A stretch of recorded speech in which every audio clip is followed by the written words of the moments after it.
everyone, and welcome to Writing for Roleplay, a tabletop RPG advice podcast. I'm Kevin. And I'm Kayla. And today we are talking about a very important topic. We are talking about ending the adventure. How do you wrap it all up? Because, folks, endings are important. Not only are they the bow that ties up the story, not only are they the payoff to everything you've set up, and not only does it have to end at some point, but also, if your ending is bad, it can retroactively ruin a story. Some popular examples: Mass Effect, How I Met Your Mother, and Game of Thrones. Remember how big those were? Remember now how whenever people think about them, they think about how bad the endings are? Yeah. Yeah. It can be quite difficult to stick the landing, Mm-hmm. And endings, sometimes the worst part, especially in TV shows, this happens less, I think, in books or video games, but... Oh, it happens a lot in video games. Oh, well, hold on. Not video games having a bad ending. But, I mean, TV shows will get canceled, and thus will not have the ending that the writers envisioned. I think this happens less in other mediums, because other mediums are slightly less likely to end before their intended ending. Not to say that that doesn't happen. We can argue all day long on whether or not A Song of Ice and Fire is ever going to actually get its ending, but that's a little bit more, if TV shows are pretty famous for ending prematurely in comparison to other mediums. Mm-hmm. I worked on one that ended prematurely, and that cliffhanger season 3 ending in iCarly was not the ending that we had in mind. Are you allowed to talk about that? Of what the ending we wanted was? No, I mean just in general mentioning iCarly season 3, the reboot season 3. Yeah, I mean, obviously, we didn't want to end it on a cliffhanger. We wanted another season, and it just wasn't in the cards. It happens all the time. It's unfortunate that it happened like that, because if we had known it was going to be the last season, then we would have ended it properly. Yeah, that happens all the time in TV. And in tabletop RPGs, it also happens all the time that groups just kind of go separate ways, or schedules just don't align, or there's just a lack of interest in, like, the adventure going on for too long or something like that. And people fade, people go different ways, groups break apart. We're not talking about those unsatisfying endings, though. I mean, there are ways that you can, kind of sense that and then, try to wrap it up. I'll say this. I ran a campaign junior year of college where one of the players was like, hey, I'm actually going to be leaving at the end of this year. And I was like, oh, okay, so I have this much time now. We need to wrap up the campaign by this point. Yeah. Because after this point, that player is going to be in a different geographic location. Yeah. And this was also pre-pandemic. So we didn't have the possibility in mind of oh, hey, why don't we just do this remote? But that was sort of a challenge that I had early in my RPG career where I'm like, all right, I have this much time. I need to wrap it up in this much time. Let's go. Yeah. And, there were whole things that I cut out in order to get the adventure moving, but we landed it. We did it. It was great. And to this day, I think fondly about that campaign because I was able to wrap it up in a satisfying way. Mm-hmm. Before we get into sort of the meat of landing a campaign's ending, I just want to ask, what do you think makes a good ending? In general? Me personally? Yeah, because we're talking about endings. So let's talk about endings in general before we start talking about campaign endings specifically and how to get there. No, that's good. There's so many different kinds of stories and so many different ways to make an ending. And, there are endings where everything is wrapped up and there are endings where there are loose threads. I think just in general, an ending that pays attention to what the story was talking about, that doesn't kneecap the major themes of the entire story or has a character completely change motivations at the end. Whether or not an ending has loose threads or whether or not an ending is ambiguous versus concrete, you can have good endings on either end of that spectrum as long as it makes sense to the story that you're telling. I have seen so many endings that just either didn't pay off a theme that was set up in the story, or completely went in the opposite direction of the themes that they were setting up. Hey, Mass Effect. I haven't played Mass Effect, so I can't personally call them out, but I'll take your word for it. But yeah, going back to one of our previous conversations when we were talking about railroading, and you were like, the choice in front of characters is the only choice that can make because it makes sense for that character. Like, if the ending makes sense for the story that's being told and has clearly been paying attention to what story has been told, I think is a good ending. Yes, I agree. I really do think that endings are kind of the make or break. I think you can recover and survive past sort of a middling, mediocre ending as long as like the middle's really good. You can land that plane with quite a bit of turbulence and maybe a small fire breaking out and still be okay. As long as it's not a crash landing. I think there's quite a few stories who probably have like pretty okay endings is kind of how they might be described. And I'm not going to list them off because I do also think that once you get into like the middling territory on an ending, it can kind of be subjective. But if you have a bad ending, that is, oh God, it just kills the whole thing, I think.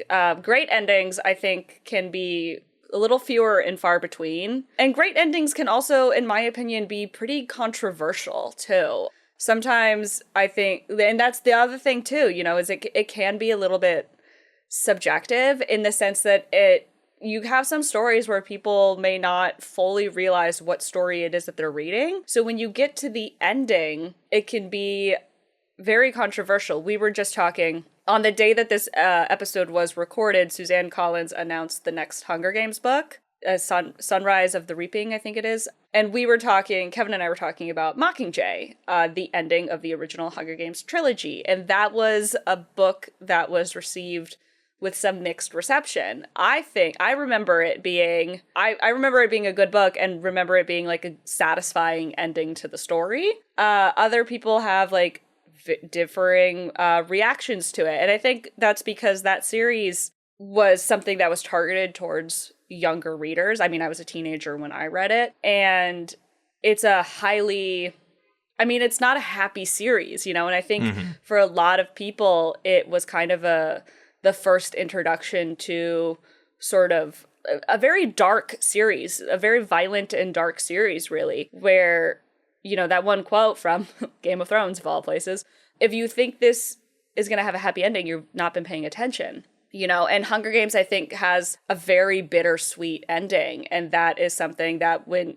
it happens in a medium aimed at a younger audience, that can be very hard to swallow, And again, I haven't had the chance, I haven't reread the series since I was a teenager. So maybe upon rereading it, I would have a slightly different opinion. Maybe I would double down. I'm not sure yet. I do intend to revisit the series. So maybe at some point I'll expunge upon this. Is that the expunge, expound, expand? I don't know. Yeah, I think I think Mockingjay is maybe an example of what I would consider a great ending, but a fairly controversial one still, and that's, some people would say, no, I didn't like it was a bad ending. So two things. One, expunge means to erase or remove completely. So it is, you were looking for expound. Two, going back to the metaphor you said at the beginning of this, I am fascinated that you could be on a plane and a small fire could break out and you would still rate it at least 2 stars. If I lived. Hey, I got to where I needed to go. If I got to where I needed to go and I lived, then it's a 2-star minimum. The accidents happen most often during takeoff and landing. But that's the thing with endings, and that's why it's difficult to make a good ending, because there isn't an exact formula for endings. Some endings are ambiguous. Some endings are concrete. Some endings only tell you about one character. Some endings take pains to tell you about all the characters that you've been introduced to. Some endings are happy. Some endings are depressing. But the thing that makes a good ending is, does it feel right to the story that you've been told? You know, because there are horror stories, especially, Mm-hmm. where it's like the ending is, oh, you know, the girl gets away from the slasher and then drives off into the sunset, and it's like, she's all right, but is she really, like, that kind of thing? Or there are, like, Mm-hmm. you know, horror movies where it ends with the monster getting the final girl and then killing her, and it's sad, but it also, like... Well, it's not a final girl then. Yeah, exactly. But it makes sense to, like, the darkness of the story being told. And it's really interesting seeing, like, I think it's easier to define a bad ending than a good ending. Yeah. Because a bad ending feels like it ignores the story that is being told. And also, a lot of times a bad ending is also disappointing. Mm-hmm. Like, there's like a rise, and then, like, the actual ending itself doesn't fit all of the energy that led up to that. And unless it's on purpose, like with, you know, No Country for Old Men, I'm not going to go into ending specifics on that, but that is a, you know, hotly contested ending for a movie. But if the ending doesn't feel right to the themes, if it doesn't feel right to the buildup, then it can feel bad. And that's something to pay attention to with ending a tabletop role-playing adventure. Mm-hmm. Is the final conflict mechanically feel good with, like, the game that's being played? And also, narratively, does it feel good with the game being played? Mm-hmm. I think at the end of the day, a good ending is the fulfillment of the story's promise. Mm-hmm. I think an ending, it's both the fulfillment of a promise and also, like, the point of the argument, you know, because I do think that most stories, or any good story, is essentially an argument around an idea. And the ending is, in that final moment, like, it's the concluding remarks on that argument. And it doesn't necessarily have to be, you know, this argument is correct in a vacuum, but, like, when you know, we've made this argument and this is the logical conclusion that we have come to in these circumstances. Like, this is what you get. And yeah, it's a promise. Like, you have to start, I think... Most good endings, I think, are generally something that a creator has in mind from the very beginning. I think you can have a good ending without having the ending in mind when you start. However, I think it takes a lot more skill to do that, because you really have to pay attention to, like, where you're going as you're going. Mm-hmm. And I do think that there's a lot of endings that, conversely, if you have an ending in mind and you start out this journey and it changes from how you thought it was going to go, but you insist on sticking with that original ending, you are screwing yourself. And that is kind of what happened with How I Met Your Mother, is they had this original ending in mind, partially because of the format of How I Met Your Mother, of him telling the story to the kids, and they needed the kids. You know, this is a sitcom that went on for, what was it, like almost 10 years or something? Something like that, yeah. It was, you know, it was one of those old bastions of when sitcoms went for 10 years. And they had these, like, child actors that they needed to keep young for 10 years. So they shot all of this footage with them. And this was, you know, well before we had, like, good de-aging technology, especially good de-aging technology for a TV budget. Mm-hmm. For a TV sitcom budget. Yeah, so they were, but the nature of television shows, especially sitcoms that are long running, is that the characters can change quite a bit, and the relationships can change quite a bit from what you start with, because you're working with these actors who may have various chemistry with each other. Like, you discover things, and so it is harder, I think, with a TV show to have an ending in mind, especially a long-running TV show, I should say, to have a particular ending in mind and stick with it all the way through. And I think that How I Met Your Mother, if they had adapted their ending to the story that they ended up telling, it would have been more well-received. I think what happened was they ended up going down a slightly different path than they originally intended, and the fans no longer were interested in...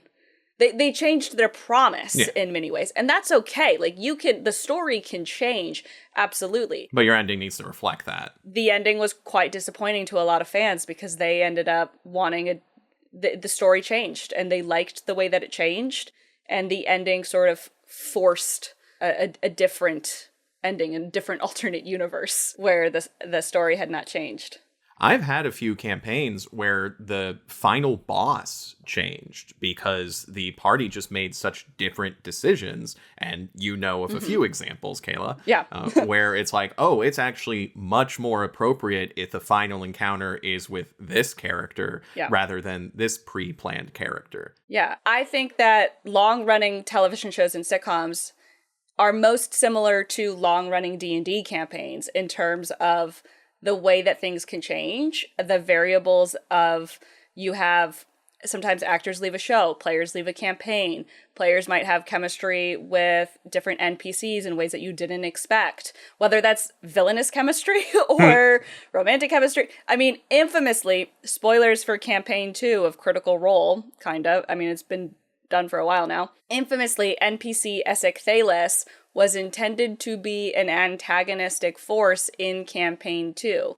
And through the power of friendship, the Mighty Nine made Essek Thalis their friend and completely changed the intention and trajectory of that character, and thus the intention and trajectory of that campaign. And this happened multiple times, notably in Campaign 2. And Matt just pivoted. You know, and so that this happens in TV shows of actors don't come back, or these two actors end up having more chemistry, the writing staff changes a little bit, and you just have to pivot. And yeah, role play campaigns are the same. And it's a lot easier to pivot in a tabletop RPG campaign than it is to pivot a TV show with a bunch of cast and a budget and sets and all this different stuff. As somebody that has worked in TV, it's really, really hard to make a TV show. Oh, yeah. So let's talk about how you can nail the landing in your RPG campaign. And I'm going to be focusing on the mechanic way to end the campaign, as well as the narrative ways to end the campaign.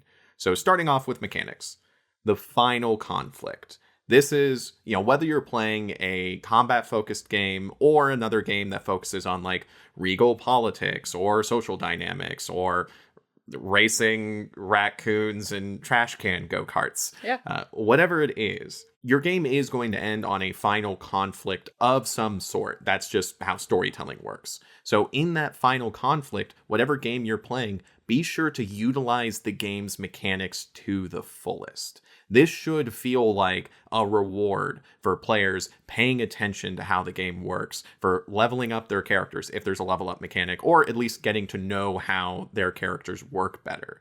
Like, you should reward the players for paying attention to how to play the game. And also, I always love putting in an additional mechanic into a final conflict. Usually in a combat-focused game, that's the boss monster having a special mechanic, like, oh, the boss monster has a sentient shadow that is also attacking them, or, oh, there is this ritual going on, and some members of the party have to, like, try to do this puzzle to stop the ritual, while the other members of the party have to keep the final boss, paying attention to them. Or maybe it's like, oh, there's a bunch of, like, moving platforms that the party now has to deal with while gravity is being turned off while fighting the extraplanar god. Or if you're doing a social game, let's go into like Monster Hearts real quick. Maybe the dynamic confrontation is with the queen bee, who also has like mind control powers. So suddenly it's like, not only are you dealing with the mechanics of having an argument with this person, but you're also dealing with the mechanics of them trying to mind control you. Just spitballing here. What I'm trying to get at is that for the final conflict, hit them. Yeah. Use the tools at your disposal. Yeah, I mean, you're never going to use these character mechanics again, but like in a combat-based game where you level up, you've leveled up, you've spent all this time getting the characters to this point where they can do the most insane, batshit, cool action hero stuff. Make them use it. If the players use it. This is it. This is the final thing. Anything you've been saving up for, use it. Because you're not going to get the chance. Like, this is the end of the campaign. So make sure that you've double-checked all of your spells. You've double-checked your inventory. You have you remember what your new abilities were because you just leveled up to level 18 and you got a new class mechanic thing. Make sure you use it. Make sure you use all of your stuff. But Kayla, I can't buy mana potions and I only have 86. Yeah, this is the This is the empty out that inventory. You gotta go. You gotta use everything. And so, yeah, DMs, hit them hard. Yeah. And like Kevin says, this is the point. This is the do or die. And, once again, I'm going to bring up Dark Souls. One of the things that the creators of Dark Souls have talked about in interviews before was that they didn't set out to make a challenging game. They set out to make a satisfying game. Mm-hmm. And that's kind of where, like, Dark Souls and, all the rest of the Soulsborne games differ from games like Super Meat Boy, where it's like, this is made to be hard and you die every, 2 seconds and stuff like that.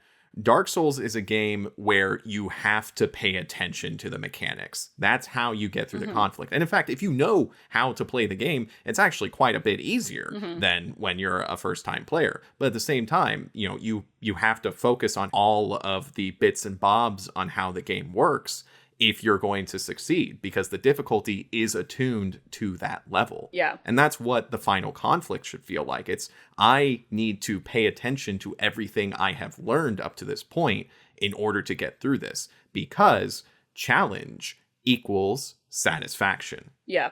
If the final boss fight is too easy, it just feels like you really do want to feel like you could, in my opinion at least, I want to feel like my player could die, or my PC could die. One slip up, one wrong move, and it's all for naught. Mm-hmm. I have not yet had a PC die in Final Combat. I've not yet had a PC die, period. Yeah, let's talk about dealing with death, actually, because that is I've never had to. In game. In game, yes. Dealing with death in a tabletop RPG. Anyway, so dealing with death, because if you are making an incredibly challenging final encounter, then by extension, that is the most likely place where you might have to deal with a PC death. And that is all the harder if you have come to the end of this adventure with that character the entire time. Mm-hmm. And so, first off, GM dirty trick here. For a final fight of a campaign, especially if it's a long final fight, I'll try to have one NPC in my back pocket where if it's it turns into a TPK, then that NPC will show up and sacrifice themselves to do a final healing spell. And so it's all right, you're all back up. We don't have an incredibly unsatisfying ending, but this did have a cost. And that cost is this NPC who you befriended and did the whole, no, you're not dead yet, mass healing word. And then they get stabbed. Yeah. So, as a GM, it's fun to have a little narrative ace in the hole in your back pocket in case the players, mess up and the dice just aren't going with you. We can have a Deus Ex Machina as a treat, a singular one. A singular one. You get one. Everybody gets one. You get one. Yeah, I think that's fine. I mean, how much of a Deus Ex Machina you can kind of argue, because theoretically you have seeded this NPC's relationship with the party and their willingness to potentially sacrifice themselves for the greater good of this final combat, I think that's fine. Yeah, and there are some games too where it's everyone dying at the end, especially in horror games. It's that's also narratively satisfying. Yeah. I have played games where it's one player got out alive and everyone at the table was that's perfect, this is great, just like a horror movie. Yeah, I've never had a PC in a long form campaign died. I've had PCs die in one shots. Who knows? It could still happen. I just want the audience to know that when you say you've never had a PC in a long form campaign die, I want them to know not for lack of trying. Yeah. Yeah. But let's say let's say you get to the end of the campaign, and then I think the most narratively satisfying amount of people to die is one. Let's say, final battle, and it's just the dice don't go your way, and then the final boss stabs this character. If that happens, let the moment play out. Mm-hmm. GMs, make the moment epic. Get into the description. Do the slow-mo. Ask the player, what are your final thoughts as your PC dies? Give them that spotlight. And players, I mean this with all sincerity. If it's the final, battle of the campaign and, everything's wrapping up and your character dies, don't have a tantrum. Yeah. Just don't I know you've been with this character for so long and there's a part of you that's really sad that they're dying in this moment, For the love of God, don't immediately go, oh man, and then like sit back in your chair and cross your arms and pout and be angry for like the whole session. Because who boy, Yeah. that can ruin an ending. Yeah, no, that's no good. But yeah, it's just like, that separation of like, hey, you know what you got into, like this is a narrative possibility. And if the possibility of character death is not on the table, that does affect the story. Yeah. If your character dies in the final battle, like GMs give them that spotlight and players have fun in that spotlight. Do your dying monologue. The, oh, what a world. Yeah, think about like you can play out sort of as they die, like the highlights reel of their memories, you can relay that to the party of like remembering, that one time that they pulled a prank with the rogue on the paladin and blah, blah, blah, like they're dying. They can ham it up, let them ham it up and take that moment to reflect on the character and mourn. And it's okay to be sad and upset that the character died. In fact, if you're not a little sad and upset, what's wrong with you? Like you've spent potentially years with this character and you're just like, I'm fine. Like, I mean, and Kevin and I joke about how, he said, or Kayla's never had a PC die because not for lack of trying. I would be sad, obviously, if they had died, but every time that roll of the dice came, I was making a conscious decision of like, this might be it, and damn, what a way for this character to go. Like, it would have been an epic gauntlet throw every single time I put it on the line. And it's not that I wouldn't have been sad, but I would have been satisfied that this is how they went out, And it can be sad. Maybe it's not the ending you quite envisioned for the character. Maybe it leaves some loose threads for them, etc. And I mean, the thing is, with D&D in particular, and with lots of magical-based RPGs, there are, like, resurrection mechanics and stuff. So that's not to say that the party couldn't, after the end of the battle, if the rest of the party survives, theoretically, they could resurrect this character. So the character could live. On that front, actually, let me tell you about one of the greatest final boss endings I've ever played. It's Dungeons and Dragons. I'm with this group. The campaign petered out after this, so I kind of consider this like the true ending. But they had this big boss fight that, I'll admit mistake, I overkeyed the stat block a little bit. They were definitely fighting a dragon that was way too difficult for them. And 3 members of the party ended up dead, and 1 character ended up killing the dragon in the final blow. So, as they're shifting through the dragon's horde, they find this Rod of Resurrection with, wouldn't you know it, just enough charges to bring the fallen party members back. Here's the deal. In Dungeons and Dragons, resurrection requires consent. And so I looked at each of these players whose characters had just died and been like, you are on the precipice of your personal heavens. Because, they also like worship different deities and stuff like that. And I was just like, all right, spotlight's on you.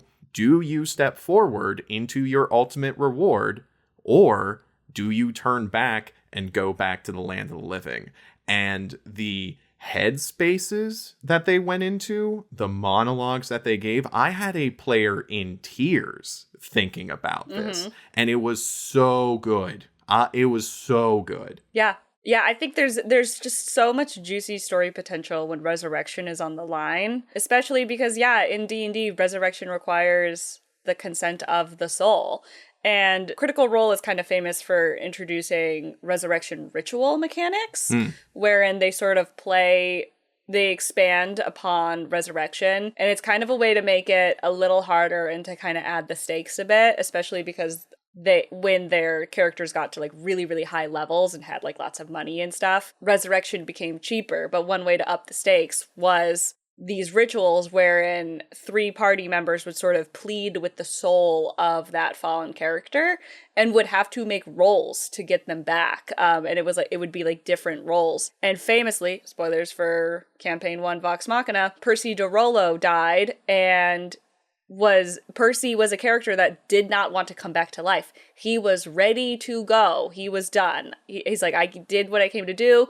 All of my family is dead. I don't want to live anymore. I want to go to the afterlife. And Vexalia, Laura Bailey's character, made a nat 20 persuasion check called the nat 20 of true love, wherein she confessed I'm in love with you. Like, please don't leave me. And rolled a nat 20. And Taliesin was like, that's enough. Percy's coming back. Like, that Incredible. is, boom, That's good. done.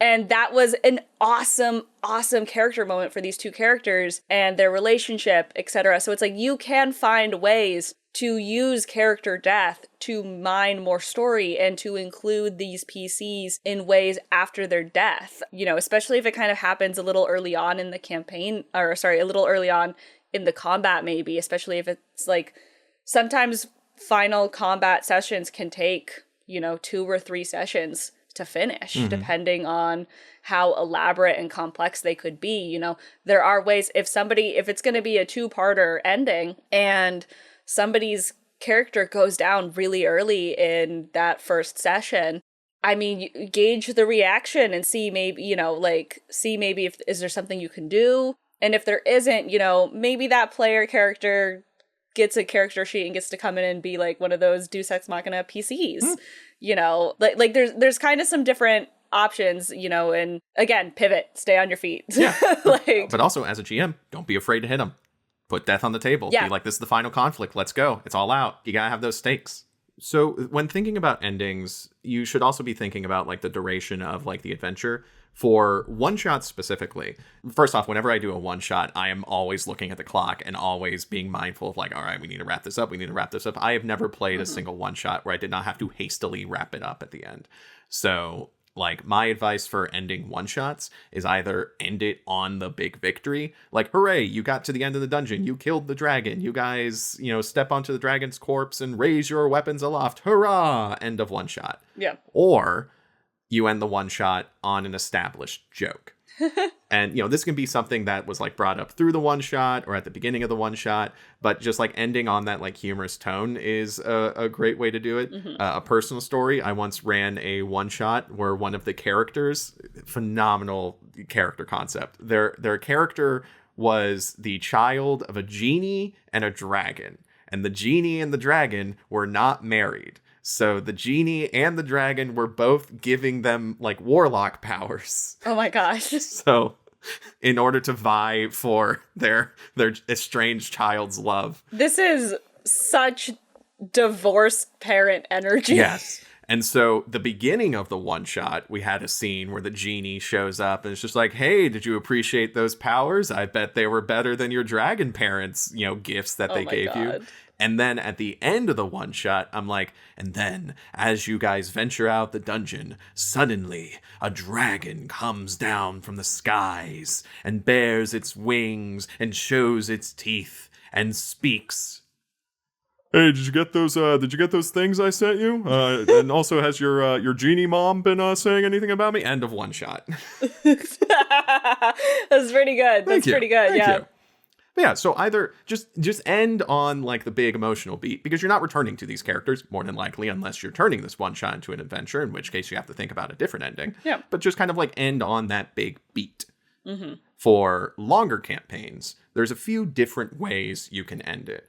First off is what I like to call the adventure continues ending, where it's like, all right, this party is, you know, going off onto the horizon and they're going to do other adventures. We're just not going to play them. So you just kind of play out that like Pirates of the Caribbean 1 ending beat where like the ship goes off into the horizon. Hoist the colors. Yes, exactly. Bring me that horizon. Yeah, that's what it is. Bring me the horizon. Yeah. And, you know, you can kind of think like, oh, the adventure continues. It's very easy to think of these characters going on different adventures.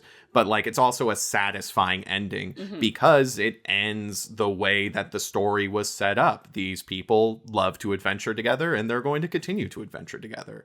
But another thing I love doing in long campaigns is the epilogue slideshow. Oh, yeah. I immediately think of, like Fallout 3 and Fallout New Vegas, because those video games end with like, you know, the hero did this in order to save the day. And because they did this, then this happened throughout the land. And then here's how this faction ended up. And here's how this faction ended up. And here's how this character ended up. And it's just beat for beat. Here's what happened after the end. Here's how your choices mattered. I go back and forth on epilogues in other mediums. movies and TV shows and books or video games, like sometimes I'm like, I don't know if an epilogue was necessary. I think they shouldn't have had an epilogue, or no, like the epilogue added a lot to the story. But I think in a long form D&D campaign, because it can be so like personal, really, your connection with your player character and your party, I do think a lot of the times individual character epilogues is a good way to say goodbye to these characters and this party. And it gives everybody that chance to say goodbye. Yeah. Well, I remember reading like the reason DMs like to give their villains like epic monologues right before their big fights is because that's the DM saying goodbye to this character because they're about to die. Yeah. Ideally. And speaking of epilogues, like RPGs especially are reliant on choice. Like that's the genre that you play to play a character and interact and impact the world. And I think what's also very important at the end of the campaign is to not only give the epilogue spotlights to the characters and factions and locations that the party has encountered throughout the adventure, but also give the individual PCs the epilogue spotlights and like give the players a moment to be like, hey, what do you think happened to this character after the end of the adventure? What do you think they're doing? Who do you think they're teaming up with? And that can be a full conversation, actually. Yeah. I've run games where like two of the PCs got into a romantic relationship during the adventure, and their epilogue was them talking about like, hey, are we living in the city or are we living in a cabin in the woods? Yeah. The epilogues can really turn into sort of a for lack of a better term, kind of a fan fiction meta discussion, deep dive over like, what do we think these characters are doing? Like it can go, you almost abandon the RP aspect because then it just completely turns into discussing the characters fully again, like in the like third person and talking about them as if they are like a fully separate entity once more. And as you are like the writer of this character, like what happens to them instead of like being in the moment. But yeah, I think a lot of the epilogues do tend to turn into just like a round table discussion about like, what would your character want to do that, this is where you can kind of seed potential reunion one-shots or something down the line, if that's something that has been expressed in the party, like things you want to do. Like, oh, there's this plot thread that the character never quite wrapped up or didn't have the opportunity to wrap up, or they needed to get to a certain place so that they could then go tackle this aspect of their backstory. And that's what they're going to do in the epilogue, and like, would the rest of the party help them with this? Yeah. Okay. Yeah. Sure.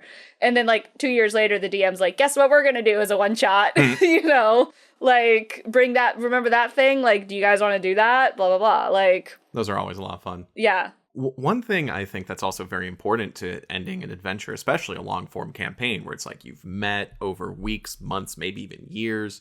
You've had all this fun together following these characters and playing in the same space, and now it's over, is to move out of the narrative and out of game. Talk about all the great moments. Yeah. I love the after campaign chat because for me as a GM, that gives me a moment to give the behind the scenes and just be like, yeah, by the way, because you guys did this, I wasn't able to do this. Or here's a stat block for this monster that I was never able to use. Or here's a stat block for a monster I did use. Look how fun it is. I could have done this to you guys, but then you guys did this. Yeah, I fully encourage going full on after show, talk show about the campaign. Ask about, what was that one door that we didn't open? Do you have like that in the notes? I was always curious about that. We never went back to it. Or, hey, that one moment, fellow player, that one moment forever ago, was that about this? Or, like, this is the time to kind of debrief and ask these questions. You can make amendments to the epilogue as you like learn things, whatever, it's the wind down. It's the come down from the high of the final combat. And those are kind of the big things for sticking a landing on an ending of a campaign is you want it to be mechanically complex. You want it to reward paying attention to the system that you're playing. And then, as well as narratively satisfying, paying attention to choices that were made previously in the adventure, giving attention to those NPCs and factions and locations that the party has interacted with, not only in like where are they now, but also just like giving them that spotlight because they were important to the players. And also having that conversation between the players, between the GM, of just like the epilogue. Because at the end of the day, your characters are now leaving the narrative. They are leaving the space where conflict is a necessity. They can finally have that happy ending or ambiguous ending. Or if you're playing a horror campaign, maybe instead of, like, oh, this character's now doing this and this character's now doing this, the GM ends with sort of the like after credits, like the camera moves into a dark cave and you see this one door covered with glyphs that you guys did not close while you were fleeing. Suddenly a dark green claw reaches out. Bum, bum, bum. Like that kind of thing. Yeah. So, also pay, once again, know your genre. Yeah, if it's a darker genre, it can have a darker ending. If it's been a pretty uplifting or a pretty lighthearted, I guess. Yeah, try and make that ending fit. Try, give them a Lord of the Rings ending where they're forever changed by their adventures, but they won. So, speaking of endings, audience, this is our planned ending for Writing for Roleplay. At least the one we planned at the beginning of this project. Just like planning a campaign, we thought about our scope and what we wanted to accomplish, and we love what we've done so far. And we think, as it stands, this is a solid piece of work over 12 episodes and our bonus episodes, which you can check out if you go to our Ko-fi. Plug. But if you'd like us to continue this show where we talk about role-playing games and interview people in the community, now is your time to be heard. Let us know in the comments, on our Ko-fi, on our Discord, wherever. If enough people want us to make more episodes, we might make more episodes. But even if our schedules just won't allow it, I'm proud of what we've gotten out of here. And Kayla? Yeah, I agree. When we were talking about this initially so many months ago at a coffee shop in Los Angeles, we had a very solid idea of like what we wanted to do, what we wanted this to be. We knew it wasn't going to be particularly long, that we had certain topics that we felt were highest priority and most important to discuss. The idea of this was always just a kind of a 101 class, if you will, about RPGs and RPG advice, for DMs and players across a broad subject. And yeah, I'm proud of it. I think we said what we wanted to say, we did what we wanted to do. What was it? Veni, vini, vici. But yeah, as Kevin said, if there's anything else that you would like us to expound upon, if there's topics you think that we didn't cover or topics that you think we could cover in depth more, etc., we would love to do so. Yeah. We don't want to do it unless you want to hear it, basically. Exactly. You and I can talk about tabletop RPGs until the end of the world. And in fact, more than likely, even if we don't return to writing for roleplay, we might just talk about tabletop RPGs in another format or another show, or even do an actual play. We might have some plans for that in the future. Who knows? Maybe. So audience, here's how you can keep abreast, actually, of those plans and those new shows and the next places that Kayla and I go to. If you like this podcast, be sure to subscribe, give us a rating, leave a comment, and share with a friend. You can follow our other podcasts like Gorilla Whale, our Godzilla watch-along podcast. Kayla and I have so much fun just talking about all the Godzilla movies there. You can also follow us on social media for the latest news on what the Digital Kaiju Studios crew is getting up to. We got those links in the show notes. We also have a Ko-fi. You can support us there and get access to our cool bonus content stuff like the extra episodes and the access to our private Discord where you can talk to all the other Digital Kaiju Studios fans and talk about TTRPGs and Godzilla and how much you love the show. Whatever you want to do, check it out. Yeah, honestly, the further projects that we take on, likely the Ko-fi/Discord is going to be the first place where we sort of throw those ideas out there to people to be like, hey, is this something, that you guys would be most interested in? There might be polls between, if there's a couple of projects that we're divided on what we want to do, polls on what the community would like to hear about the most, and, we'll do that one. So anyway, yeah, that's kind of the first stop for anything else we do further is going to be on the Ko-fi and the Discord. But If you're not on the Ko-fi or Discord, if you can't, pitch in, that's totally okay. We get it. Let us know in the comments on our social media what else you might be interested to hear from us. Yeah, we don't want to overstay our welcome, but also we'll keep talking if you want us to. Going back to episode 3, we thought about the scope of this before we went into this adventure, and by God, am I glad that we've done this adventure. Yeah. So, Kayla, you want to round us off? Yeah. Writing for Roleplay is a production of Digital Kaiju Studios. It is hosted and produced by Kevin Carpenter and Kayla Knutson. It is edited mostly by Kevin, because Kayla volunteered to do the TikTok. We thank you for joining us. Keep writing, keep role-playing, and we'll see you guys later. We'll see you again.